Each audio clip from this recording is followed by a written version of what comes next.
What makes you sad? War, poverty, cruelty, unnecessary violence. We've seen this movie before in a number of other versions of this movie, but it's not surprising with AI technology prevalent in society now. It's basically what a lot of people are talking. It's what all reviewers have been saying. I guess this is a time now, because AI is prominent and very popular, we're going to get a number of these type of films. Here is one that has an indie feel to it, but I actually rather enjoyed because it does something different with the ending.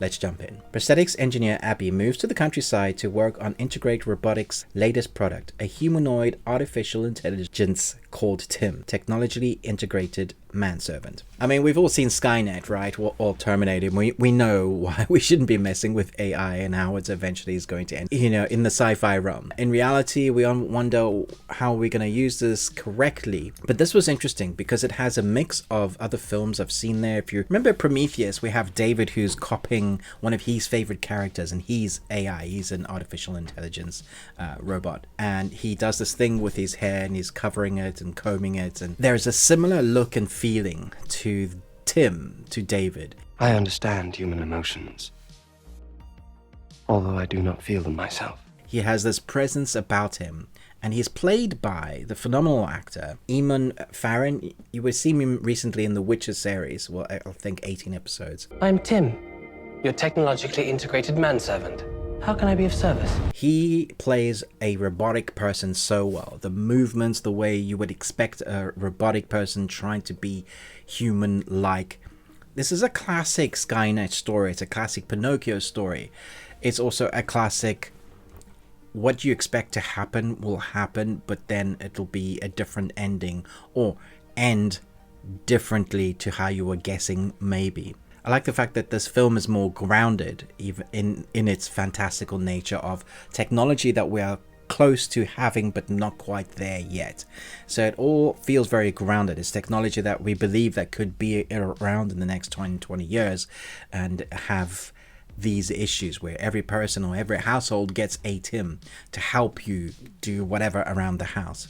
You see T.I.M learning.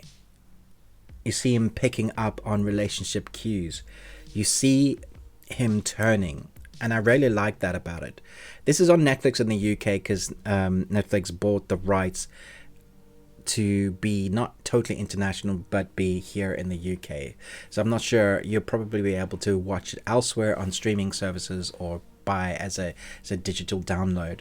But I urge you to have a go at this because there is a uniqueness where it asks us, like, you know, what should we be doing with these robots? Should we have them at all?